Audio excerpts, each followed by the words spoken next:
Live again from snowy Canada, west coast of the country. Anyways, I was going to bash on with another little bit here because uh, with Kevin Weeks' book, Brutal, the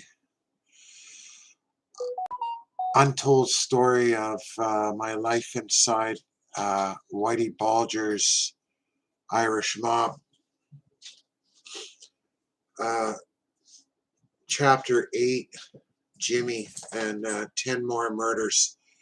This is a short chapter, so I thought I would just read the chapter, and then I'm going to try and give you the best point of view angle of the pictures, and I'll read you the pictures. And like I say, this should only be maybe a half hour, but I got nothing to do, so I ate my turkey sandwich that I brought from the grocery store, so I'm good. So, Chapter 8, Jimmy, 10 more murders. Some people might perceive these murders as, don't sit and chew that. Some people might perceive these murders as more evidence of Jimmy's darker side. Others would look at them as Jimmy doing the right or only possible thing. Most of the time, it was just plain business, sometimes as payback for informing the FBI, other times to protect business interests, and finally, just because he didn't like the person. Even though I wasn't around or involved in any of these murders, Jimmy told me about each one at uh, each one at one time or another. Whatever the reason for the murder, Jimmy had no problem with the execution. His unique streak of violence, which had started when he was a kid, was simply part of his nature. He could stab people, shoot them, beat them with his bare hands or anything lying around, strangle them, hit them with his car, do whatever suited his purpose to inflict harm on someone he felt deserved it. Yeah, Polly McGonigal was one of the victims Jimmy simply didn't like, probably because he'd been with the Mullins gang on the other side against Jimmy.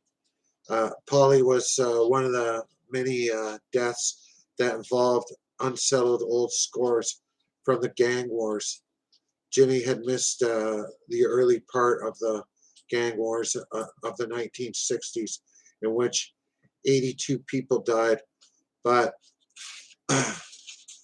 but when he came out of prison in 1965, he aligned himself with the Killens and Billy O'Sullivan and some other people from his past against the Mullins gang with Tommy King, Jimmy Manville, and Polly McGonigal, among others. Unlike the McLaughlins and Winter Hill gangs, which were citywide and had players from all over the city, the Killens and the Mullins were South Boston gangs, and their battles from the mid 60s to the early 1970s were basically a South Boston turf war. The gang the gang war between the Mullins and the Killens erupted full scale after a fight between Mickey Dwyer and Kenny Killen in 1969. It was a barroom fight, and while Mickey was a boxer, Kenny was more of a barroom brawler. During the fight in the Transit Cafe in Southie, Kenny bit off a part of Mickey's nose. They were able to sew the nose back on, um, leaving Mickey with a scar on his nose. But that fight brought everything to a head between the two gangs. Actually, when the fighting really started heating up. Kenny never came out of his house, even though he was out of uh, he was one of the reasons it started. He never wanted to any part of the shooting. One night, however, while Kenny was sitting on the porch of his house near Columbia Road and 8th Street, he was shot. He was shot at with a rifle. The bullet hit the railing and fragmented, but Kenny got away that time. For the rest of his life and until he died of natural causes in 2000, Kenny Killen never left his house unless he was accompanied by his wife or kids. His brother, Donnie Killen, had been killed in 72, but it was yet another lie that Jimmy did the job. Jimmy Mantville and another fellow did it. Before peace was made between Jimmy and the Mullins gang, and they combined forces. Two of the Mullins were in a car when they spotted Jimmy driving in South Boston as they chased after him on East 2nd and N Streets. He jumped out of the passenger side of the car where he started shooting at the guys across the hood of his car with a AR-15 assault rifle. One of the one of the Mullins, Jerry O'Rourke, who only had a .25 caliber pistol, had a lot of balls and shot back, but Jimmy hit him in the hand, and the bullet traveled up his arm and came out his elbow, completely mangling his arm. After a few minutes, the other guy took off, and Jimmy got back in his car and got out of there too. This was just one instance of these guys trying to kill each other. Killing Polly McGonigal. Yeah. However, took Jimmy, longer than he originally expected. Paulie talked a big game, but he wasn't a shooter, although he never did anything. He kept on stirring everything up with his mouth. So Jimmy decided to kill him. One day, while the gang was still going on, Jimmy was driving down 7th Street in South Boston when he saw Paulie driving toward him. Jimmy pulled up beside him, window to window, nose to nose, and called his name. As Paulie looked over, Jimmy shot him right between the eyes. Only at that moment, just as he pulled the trigger, Jimmy realized it wasn't Paulie.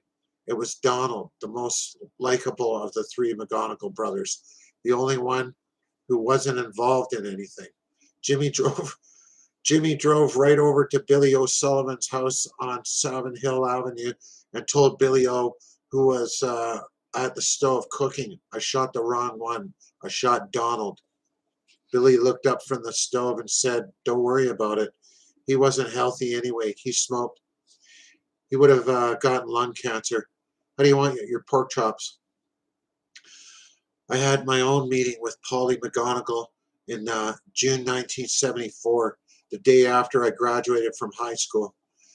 On graduation night, when Bobby Cox, Mike Raymond, and I threw our big graduation party in the 3-decker house we'd moved into for the summer, the 300 kids who showed up scattered around inside and outside the house, drinking and making lots of noise.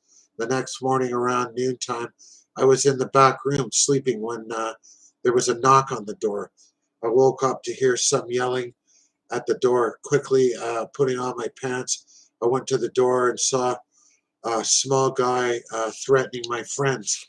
Unlike Jimmy, this guy didn't have the uh, presence of a gangster. Maybe 5'8".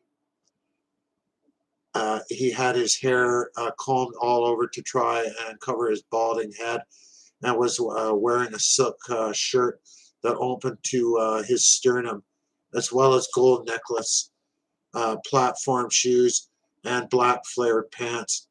And he was chewing gum. I was must have been Michael Franchese then if he was chewing gum. I was 18 at the time and had no idea who he was, but he looked like something out of Studio 54. The guy was yelling about the party, and a friend of his whose grandmother had lived nearby. I'll punch your fucking heads in, he kept repeating. I'll cut you up and take you out of here in a garbage bag. I made it clear that I would have no problem punching his fucking head in and taking him out of there in a garbage bag. With that, he took off. 45 minutes later, there was another knock at the door. When I opened the door this time, I saw Jimmy standing there with two other guys, Pat Nee and Jack Corin, and the same gum chewing guy from Studio 54. Jimmy looked at me and said, "Do you know who I am?" "Yeah, I know who you are," I said. "And you're going to punch this guy out and put him in a garbage bag?" he asked, pointing to Polly. "That's not what happened," I said. "He come up here and no one knows who he is. But he's telling us he's going to cut us up and take us out in garbage bags. So I told him I'd punch him out and put him in a garbage bag." I could see Patney and Jack Curran standing behind Polly, laughing and shaking their heads. "No more parties here," Jimmy finally said. "You got it," I said. It was um, uh, it was just a one-time graduation party. Jimmy looked at Polly and shook his head, and the four of them left. 5 months later, on a November night, Jimmy took care of the Wright brother. He got Polly in the car with Tommy King and shot Polly in the head. Polly was buried over at Tenian Beach. Less than a year later, Jimmy killed Tommy because they had words at Triple O's. The same night Jimmy killed Tommy, he also killed Tommy's friend, Buddy Leonard, hoping to confuse the authorities about Tommy's murder. Before he was killed, Tommy had threatened a Boston police detective that he was going to kill him. Knowing Tommy's violent reputation and that he was a capable guy, the detective was afraid of him. Jimmy met with the detective, who was a tenacious investigator, and promised to talk to Tommy about and make him listen to reason. If Tommy wouldn't listen to him, Jimmy said he would put himself between Tommy and the detective to defuse the situation and make sure no harm came to the detective. About a week later, Jimmy informed the detective that he no longer had a problem. He told him Tommy hadn't listened to him, but he didn't have to worry about anything that Tommy would do or would no longer bother him. The truth was that even though Tommy King had made the threats when Jimmy met with the detective, Tommy had already been dead for 2 weeks.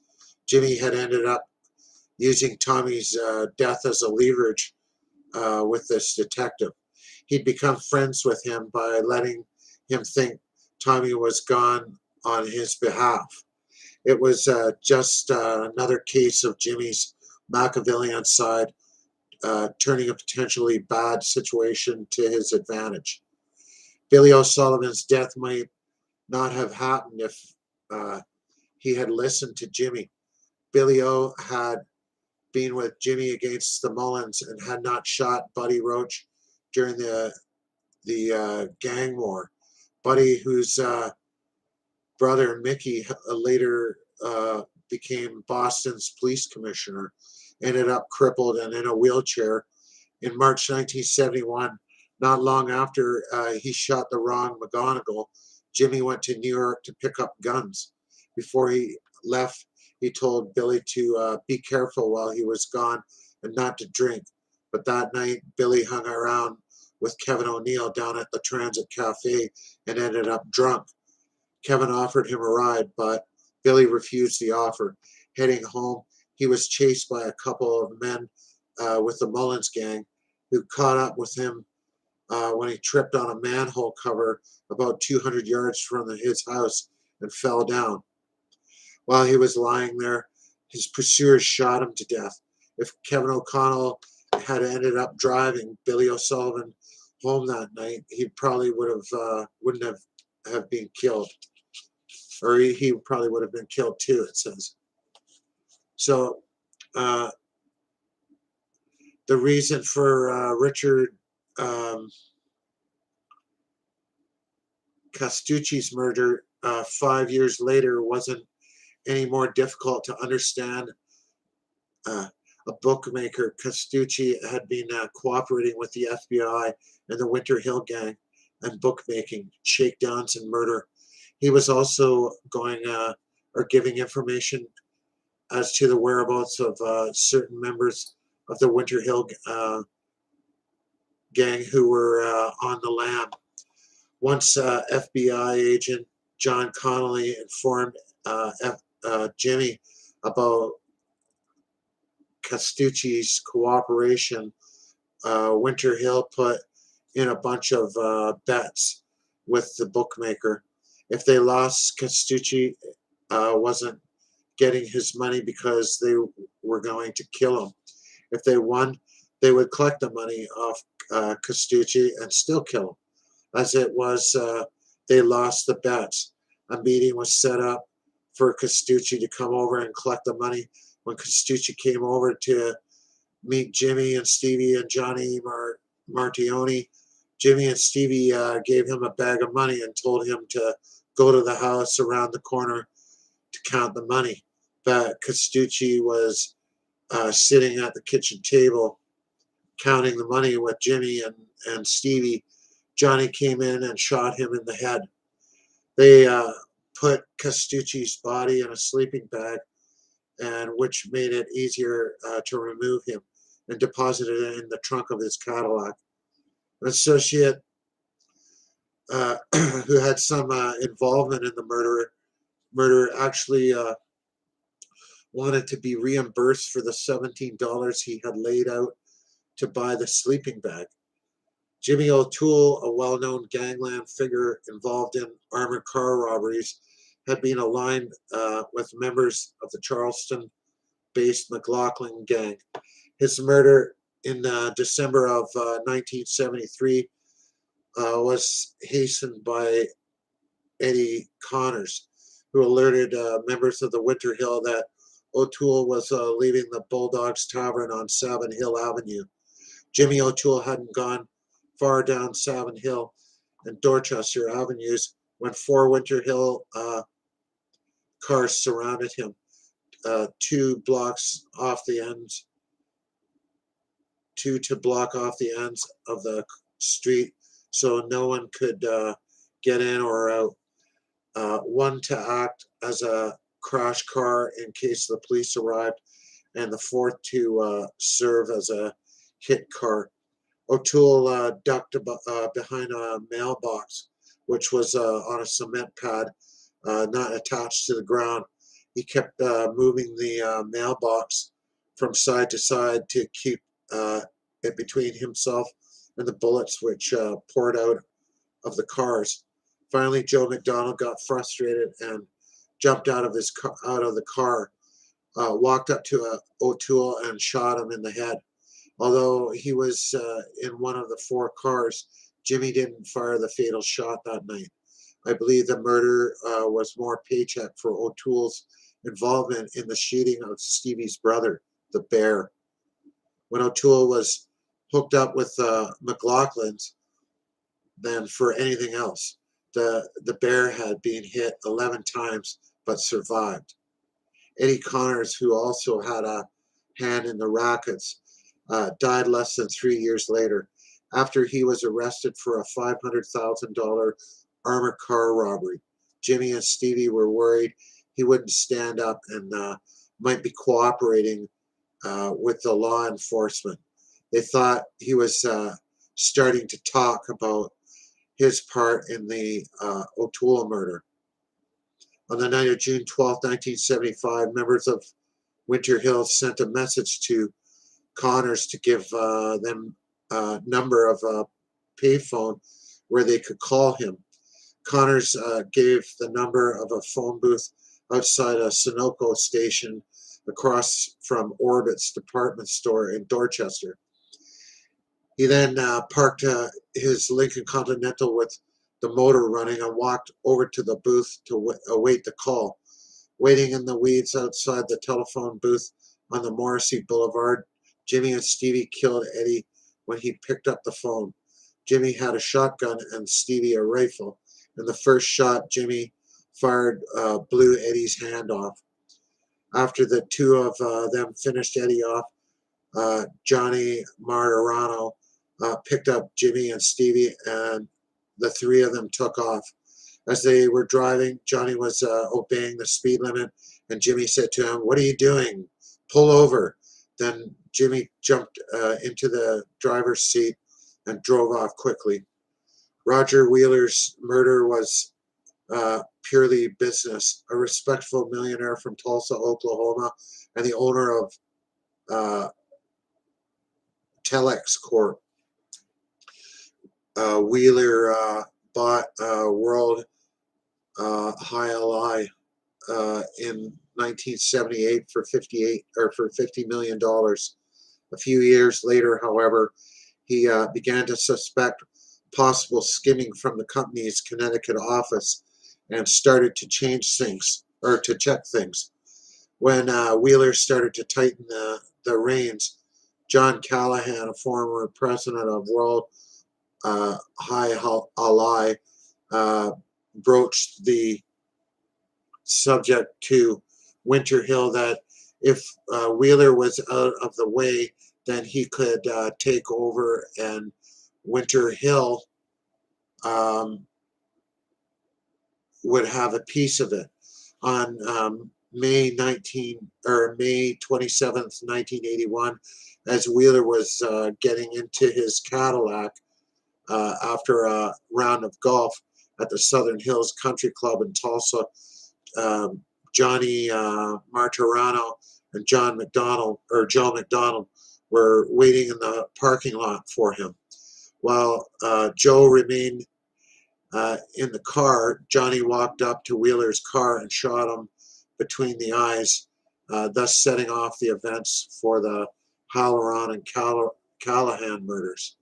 A major investigation went on after the Wheeler murder, and after a period of time, Winter Hill stopped getting money from High Ally. John Callahan, who was a big man, 6 feet tall and about 250 pounds, went soon after that. Again, for business reasons. Jimmy told me that a year after Wheeler's and Halloran's death, the FBI agent John Connolly told him and Stevie that Callahan was going to be called in front of the grand jury and put under extreme pressure on the two murders. Of course, Connolly denies this, and at this time, Johnny Martirano was already down in Florida, but Jimmy and Stevie flew down to New York, and Johnny come up from Florida and met them as at the hotel at one of the New York airports. Yeah, at the New York airports. Here they discussed Callahan and whether or not he would stand up when facing the possibility of doing 20 years. It was decided Callahan would have to go. Shortly thereafter, Callahan flew into Miami International Airport, where Johnny Martirano and Joe McDonald picked him up in a van, um, and asked him if he was wanted to drink. When he said, yeah, Johnny shot him in the back of the head. Then they put his body in the trunk of his Cadillac and left him at the airport. But Jimmy was upset that they didn't bury him. Since the ground in Florida is mostly sandy, it would have been easy digging. If they had put him under, no one would have found him, and it would have looked like he had taken off and become another dead end. However, when his body was found in the trunk of his car, the investigation continued. Just at the pictures here, I'm going to advance on. There's just a last page to read here, and then I'll try and go point of view for the pictures. So years later, H. Paul Rico, a former Boston FBI agent who worked security at the World High Ally, was charged with first-degree murder and conspiracy to commit murder in Wheeler's death. Investigators accused Rico of aiding Johnny in the murder, but Rico died in custody at Oklahoma before he was brought to trial. The truth was that Rico had done all the legwork. He told Johnny where Wheeler was going to be, what he drove, and what he even looked like. Basically, Rico had set up the murder. Approximately a year after Rico died, John Conley was indicted for Callahan's murder and charged with first-degree murder and conspiracy for allegedly providing information, the tip to Jimmy and Stevie that prosecutors say led to Callahan's death. 10 murders, 10 violent deaths. Jimmy might have been responsible for only 9 of them, but any way you look at it, the world was left missing 9 criminals and 1 innocent businessman. All right, so that's the end of chapter 8 at page 177. Now, I'm going to try and go mobile here and show you these pictures. Okay, so yeah, this is about the best I can do, I think. Yeah, okay, so that picture there is of his father, John Weeks' father. His name is John Weeks as well. And his mother, remember, she had arthritis in her legs and required crutches to walk. Her name was Margaret. There we go, that's a little better. Margaret Weeks, and that's in Dorchester. Below here, that is the window over the tunnel, was his bedroom window at the Pilsudski Way in South Boston's Old Colony projects.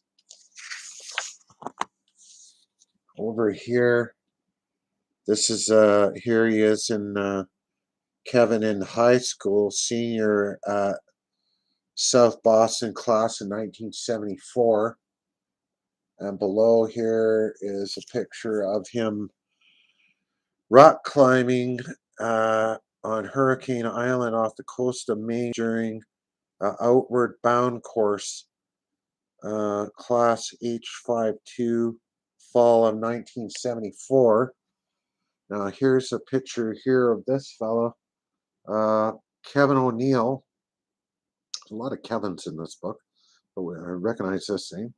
One of the 3 O'Neill brothers who owned Triple O's, co-defendant of Kevin's. O'Neill was indicted along with him in '99. Now there's the Triple O's bar. And this is backwards, but whatever. The Triple O's bar. Uh, this is the Southie bar at 28 West Broadway, where Kevin worked as a bouncer. Jimmy Bulger came here frequently on weekends to discuss business. Now that's kind of cool there. You can see the 3 steps and how he threw that one guy out the door, and the guy like basically tumbled down those 3 steps and out into the street. He's one tough cookie, man. Okay, so over here, Rotary Variety, you hear them talk about their variety store a lot. And so Rotary Variety and Liquor Store, both owned by Jimmy, Stevie, and Kev, were conveniently side by side. This lower picture is of Kevin, obviously, at one of his beloved paintball tournaments. In 1999, his team won both 5 and 10-man divisions in the ZAP Amateur International Open. Now, this bottom picture here, Anthony's Pier 4 restaurant, still exists right across the street from the Halloran hit, from where the Halloran hit took place. Up above here, it says Brian Halloran, who really did have a bathroom-shaped head, or a balloon-shaped head, pardon me, was the first murder I participated in. I called it in, and Jimmy did the rest of the work. Michael Donahue made the fatal mistake of giving a ride to Brian Halloran and was killed in the hit. Wow. So much for just gangsters getting killed, right? This appears to be a headline, the front page of the news of the Boston Herald American the next day about the Halloran and Donahue murders on the waterfront. Below, there we go. You see the headline there of Mob Ambush Claims 2 in South Boston. The article in the Herald American, May 12th, 1982, showed the shot up Datsun. Wow, is it ever shot up? Okay, over here, I should try and get better light here, but over here, this is the pier at Castle Island where Jimmy and I threw off Bucky Barrett's clothes and belongings on August night in 1983, hours after Bucky was killed in the basement of 799 East 3rd Street. And above is this is the screen house at Stevie's parents' house on 832 East 3rd Street, where Stevie, Jimmy, and I had a cache of weapons and ammunition. It was also used as a place to extort money from people. Okay. Yes. So here is the Valhalla returned to Boston after transferring a shipment of arms to the IRA off the coast of Ireland. Below is a fellow by the name of John McIntyre, was killed November 30th, 1984, for informing on the Valhalla arms shipment. Below here, not the greatest picture, but I can't even make out what that is. You have to trudge through the heavy undergrowth to get to Neponset River Bridge, which was a great place to bury a body. Okay, I could see that because I could barely make out what it even was. Here, the triple murder house at 799 uh, East 3rd Street, where John McIntyre, Bucky Barrett, and Deborah Hussey was killed between 1983 and 1985. And they buried them in the basement and had to dig them up, we already heard. Okay, here's Deborah Davis, was the girlfriend of Steve Flemmi before he killed her in 1981 in the basement of his parents' uh, house. She was 26. Very beautiful girl. Most unfortunate. And below here is Deborah Hussey, Stevie's stepdaughter, was killed by Stevie and Jimmy in 1985 at the Triple Murder House. She was also 26. Now, get out, River. Go on. Go. Now, below here is the remains of Paul McGonigal are placed into the medical examiner's van at Tinian Beach in Dorchester on September 14th, 19 or September 14th, 2000. Up here is another shot on January 13th, 2000. Investigators unearthed the bodies of Bucky Barrett, John McIntyre, and Debbie Hussey beneath the striped tent across from the Florian Hall in Dorchester.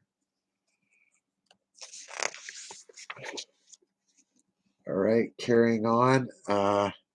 This here's Steve Flemmi, the Korean War veteran paratrooper, Jimmy's partner, who wouldn't hesitate to use murder as a first option in dealing with people.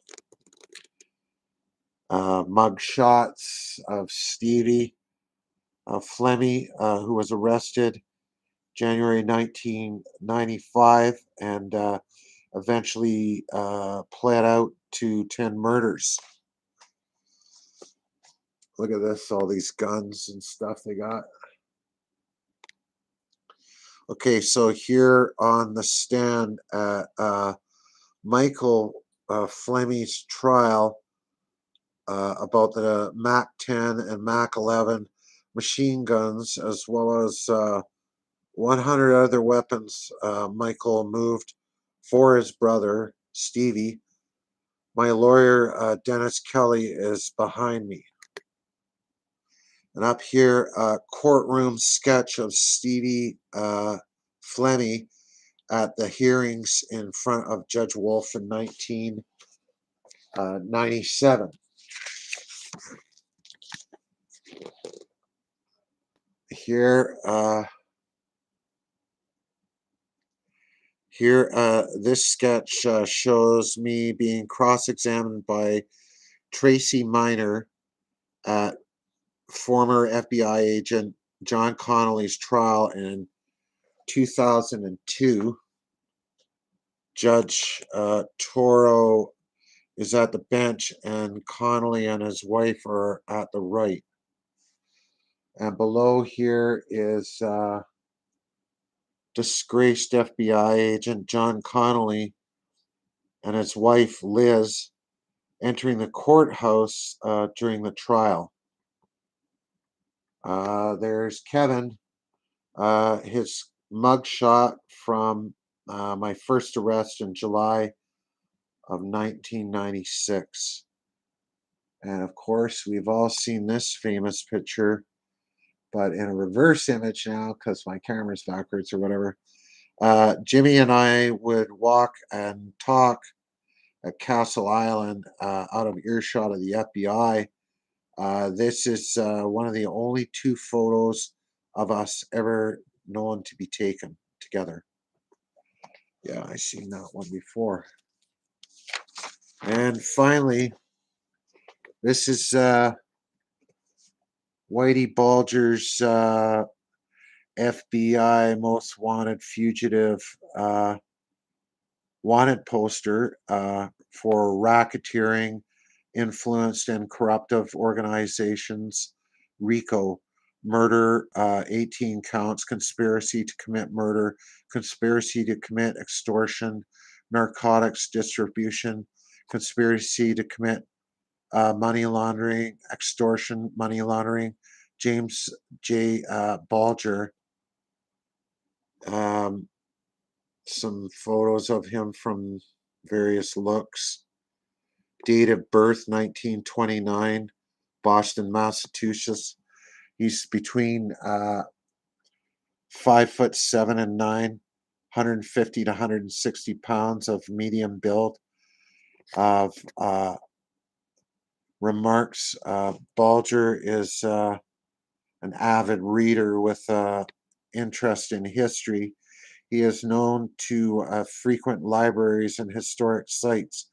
Bulger is currently on heart medication and maintains his physical fitness by walking on beaches and in parks with his female companion, Catherine Elizabeth Craig.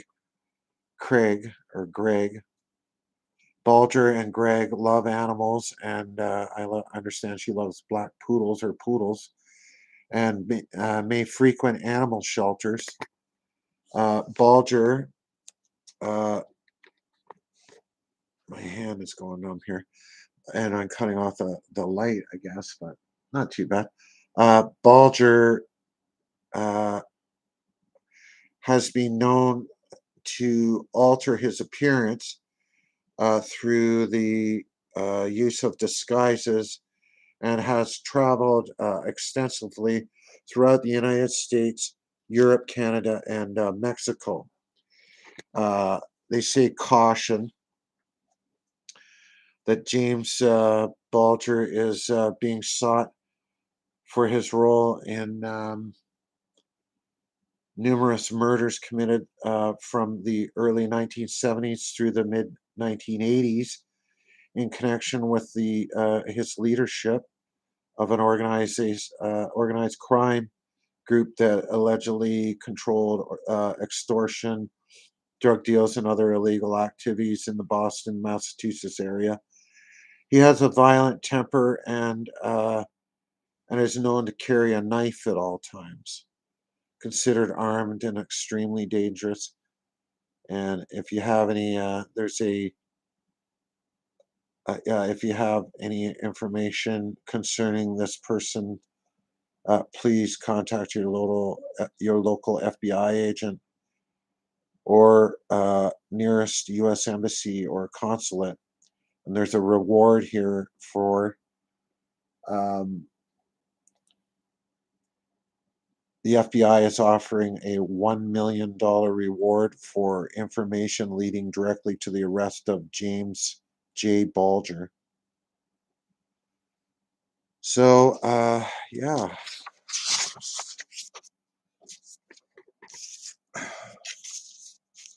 Allow myself to get this back up on here. All right, here we go. Yeah. See, ended up kind of coming down. Anyways, okay, so we're back. That wasn't so bad. Those are the pictures that I wanted you guys to see. It's a pretty interesting chapter. Pretty easy to get through too, thankfully. And that was only 45 minutes. So yeah, Jimmy, that was chapter 8. Jimmy, 10 more murders, and reviewed the pictures. We'll be moving on to the next chapter, probably tomorrow. And that's chapter 9, and it's entitled Jimmy and Southie. So,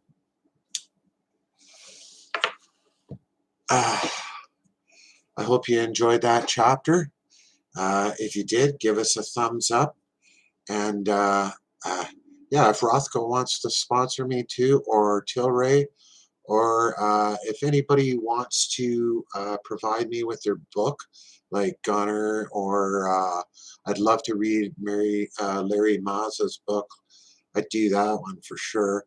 So maybe I'll just buy it or whatever. It'd be easier way to do it. But it'd be neat if I could read their book and then have them on and interview them about their book, you know? Anyways, once again, that's another, that's 45 minutes. Oh, I see someone there now. If you want, if you want, I'll just stay on a little bit longer if you want, if anybody did want to chat. But otherwise, that's another chapter and review of the pictures. Like say, Rothko, you want to sponsor me or send me some of your clothes? I'd buy them anyways, but I have everything Rothko you can think of. Anyways, that's it. Merry Christmas, and I'll see you in the next reading.